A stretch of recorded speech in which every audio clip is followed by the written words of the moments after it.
Hello, I am Andres Valencia, and together with Dr. Aspen Olsen from the Department of Computer Science of the College of Charleston, we are presenting a variation of the short seek time first this scheduling algorithm to address the starvation problem that we have named SSTFN.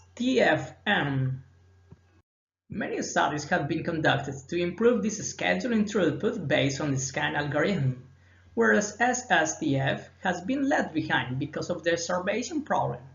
However, in a high-load multiprocessing environment, scan-based algorithms also suffer from starvation because requests located behind the current ARM position may have a long wait time when arriving new requests in front of the scanning route. This paper addressed the SSTFN, a variation of the SSTF algorithm to address the starvation problem, maintaining a good efficiency.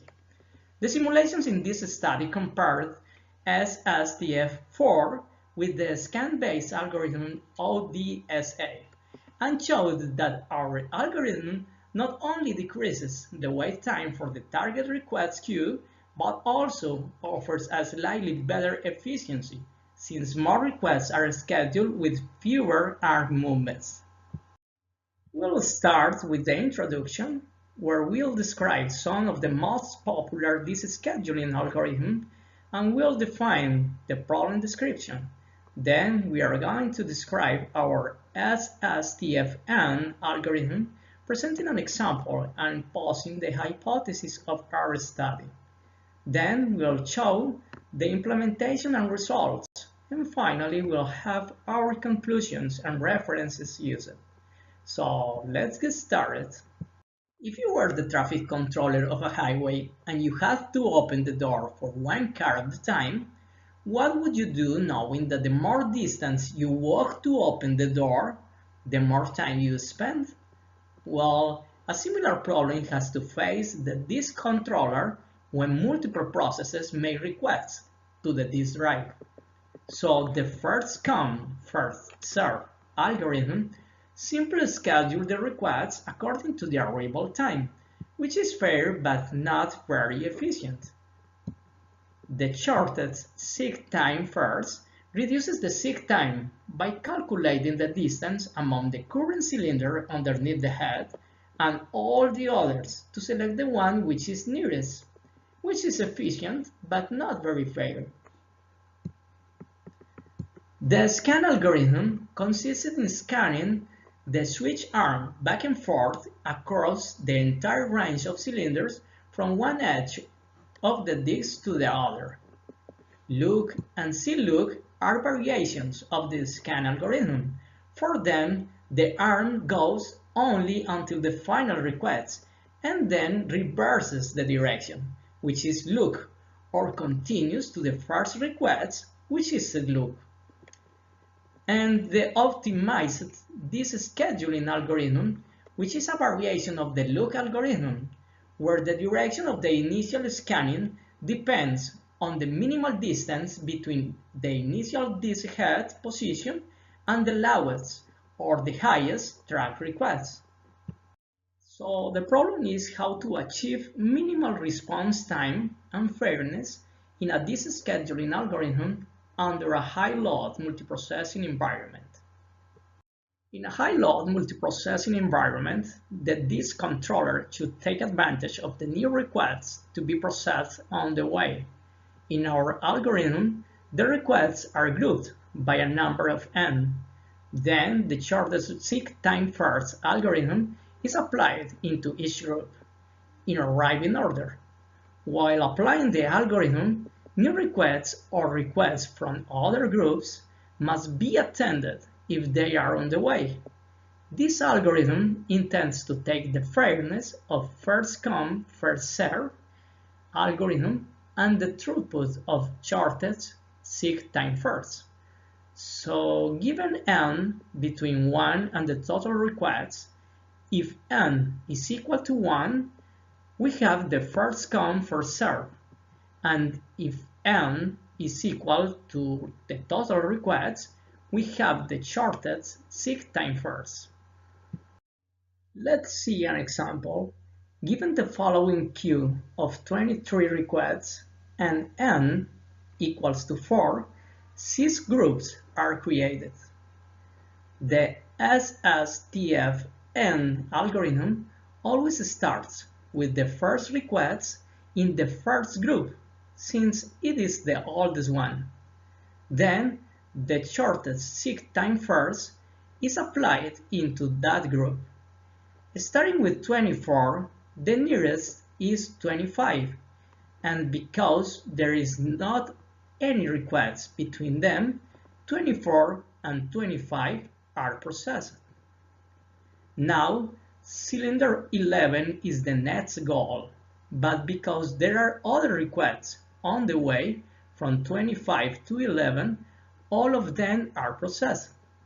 Then 22 on G2 and 22 on G4, 19 on G4, 17 on G2 and 17 on G5, 14 on G3, and 11 on G1 are processed. This is the queue after the scheduling. Note that shaded numbers represent the scheduled requests. The shortest seek time first algorithm finishes in the first group, going from 11 to 41, attending all the requests on the way. Therefore, 28 on G5, 32 on G2, 33 on G3, 36 on G5, and 41 on G1 are scheduled. Since there are not more requests on G1, the next cylinder is the number 5, which is the only one that is pending in G2. Therefore, 10 on G3, 8 on G4 and G6, and 5 on G2 are scheduled. Lastly, the goal is 48 on G3. Therefore, 42 on G5, 43 and 45 on G6, 46 on G4, and 48 on G3 are scheduled. Considering the optimized scheduling algorithm as a referent of an optimized scan-based algorithm, the hypothesis of this paper states as follows.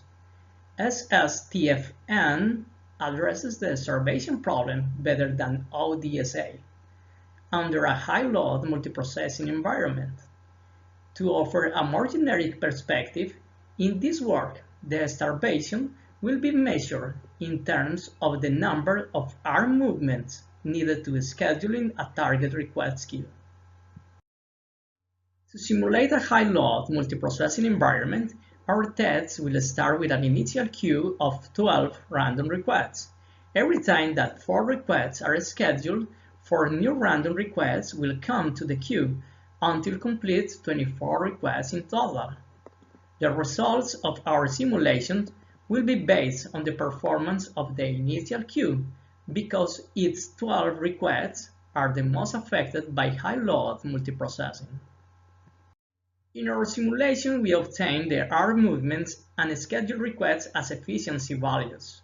Arm movements represent the number of arm movements required to attend the initial queue, and the scheduled requests indicate the total number of requests that are scheduled until the initial queue is attended. Therefore, we can state that more programmed requests with fewer arm movements is more efficient. 9 out of the 10 simulations show that the arm movement of SSTF4 is less than or equal to the arm movement of ODSA to attend the initial queue. This may prove that our algorithm addresses the observation problem more efficiently than ODSA.